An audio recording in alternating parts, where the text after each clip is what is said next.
الحمد لله الملك قبل أن يخلق ما ملك. الحمد لله الملك بعد أن يفني كل ملك. الحمد لله الملك حين لا ملك، يوم ينادى أين الملك، فترى كل شيء هلك ولا يبقى إلا من أدار الفلك.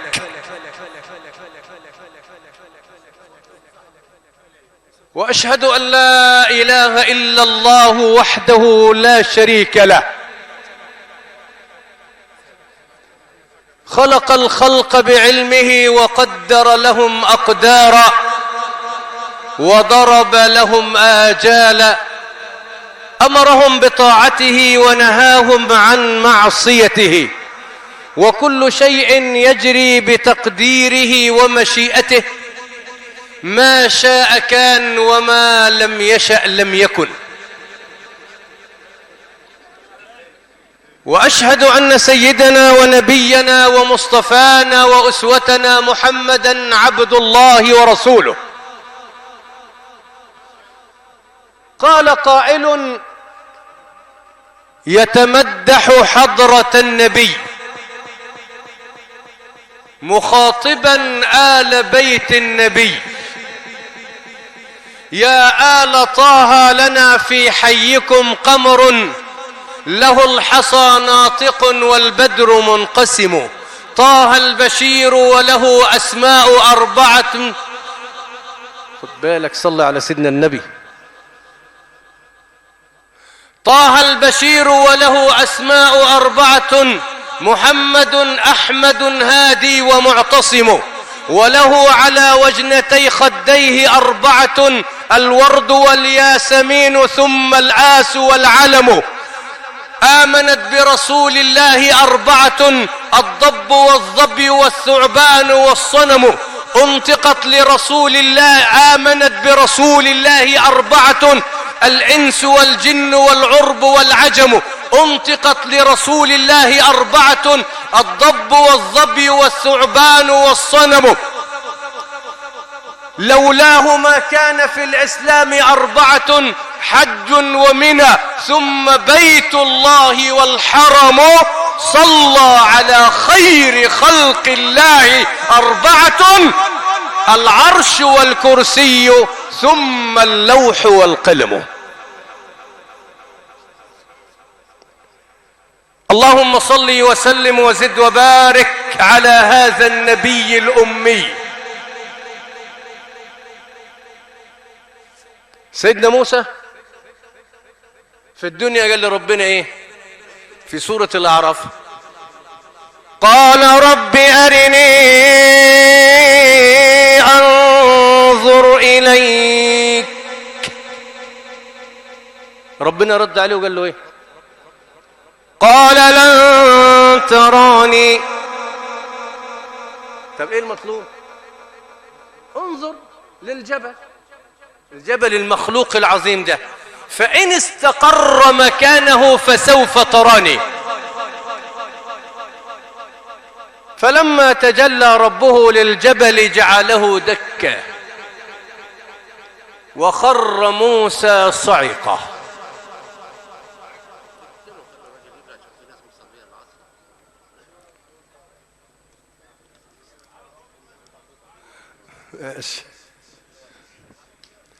صليت على سيدنا النبي. حنتهي من العشر دقائق دولت إن شاء الله، ولو حد حب ينصرف بعد ما ننتهي ما فيش حرج في هذا الكلام.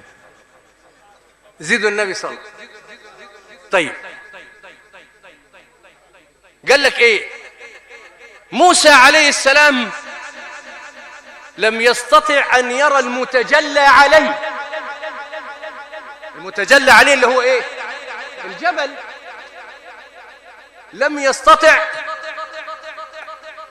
أن يتحمل رؤية المتجلى عليه، فكيف يقدر على رؤية المتجلي؟ فهو العلماء يقول لك ايه؟ يقول لك طب هو سيدنا موسى مش عارف ان امر ربنا ما بيتغيرش؟ هو لما نزل النبي من السماء السابعة الى السادسة الى موسى قال له ما اعطاك ربك يا محمد؟ قال 50 صلاة في كل يوم وليلة. قال له طب ارجع اسأل ربك التخفيف. يرجع سيدنا النبي صلى الله عليه وسلم، ربنا عز وجل يضع عنه قدرا 10، وبعدين يرجع وبعدين يقول له سر ربك التخفيف لحد ما بقت 5. سيدنا موسى قال للنبي، قال له يا موسى لقد استحييت أن أسأل ربي. قال لك ايه؟ النبي صلى الله عليه وسلم لما انتهى من مقابلة ربه تبارك وتعالى تلك الأنوار الربانية اللي قال عنها النبي لما سئل هل رأيت ربك؟ قال رأيت نور، حديث ابن عباس. في الرواية الأخرى قال نور أنا أراه. تلك الأنوار انعكست على وجه النبي وهو نازل، فرآها موسى عليه السلام، فأراد إن فاتته رؤية الله في الدنيا ألا تفوته رؤية من رأى الأنوار صلى الله عليه وسلم. خد بالك، سيدنا موسى سأل ربنا في سنن النسائي حديث أبي سعيد الخدري، قال ربي علمني شيئا أذكرك وأدعوك به. قال له يا موسى قل لا إله إلا الله. سيدنا موسى عايز حاجة تخصه. قال يا ربي كل عبادك يقولون لا إله إلا الله. قال يا موسى قل لا إله إلا الله. قال يا ربي أريدك أن تخصني، أنا عايز حاجة خاصة بي، أنا أريدك أن تخصني بشيء أدعوك به. أنت لما تقرأ قصة سيدنا موسى والخضر كاملة، حتى إن الخضر عليه السلام قال له بعد كده إيه؟ قال له أنت دايما مستعجل، أنت قتلت الرجل وقتلت الغلام، قتلت الرجل هناك وغيره، أنت دايما وضربت فرعون على ذقنه، أنت في استعجال. عشان كده هو راح ايه؟ راح له بصيغة المتعلم. قال يا ربي خصني بشيء. فقال له يا موسى لو أن السماوات السبع، لو أن السماوات السبع في كفة ولا إله إلا الله في كفة مالت بهن لا إله إلا الله. هذه الكلمة اللي الإنسان بيقولها وبيعمل بمقتضاها بتطلعه. عشان كده ربنا قال ايه؟ قل يا عبادي، ده باب يا اخوانا، الباب مفتوح بينك وبين ربنا. قل يا عبادي الذين أسرفوا على أنفسهم لا تقنطوا من رحمة الله إن الله يغفر الذنوب جميعا إنه هو الغفور الرحيم.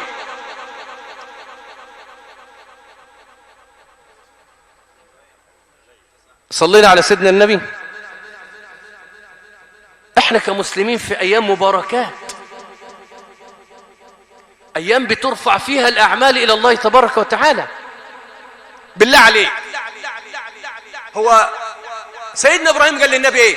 قال له يا محمد اقرئ امتك مني السلام واخبرهم ان التربه ان الجنه، خد بالك، طيبة الهواء عذبة التربة وأن غراسها سبحان الله والحمد لله ولا إله إلا الله والله أكبر ولا حول ولا قوة إلا بالله العلي العظيم. يعني الكلام ده إيه؟ يعني ربنا موكل ملك بلسانك، ربنا موكل ملك بذكرك.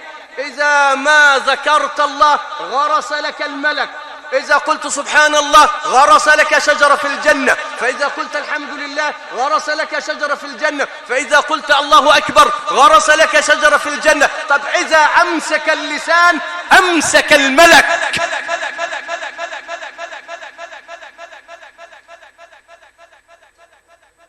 ملك وظيفته يكتب ما يخرج من فمك ذكرى.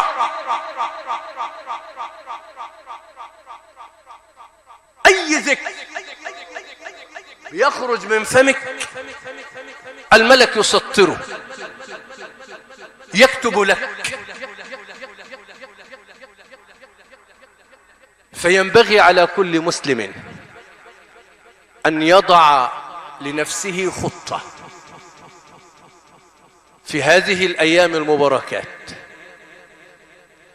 ويعلم تماما أن الله تبارك وتعالى يبسط يده بالليل ليتوب مسيء النهار، ويبسط يده بالنهار ليتوب مسيء الليل، وباب التوبة مفتوح لا يغلقه الله تبارك وتعالى. اعمل حسابك أنت تتعامل مع ربك، وربك أرحم بك من الأم بولدها.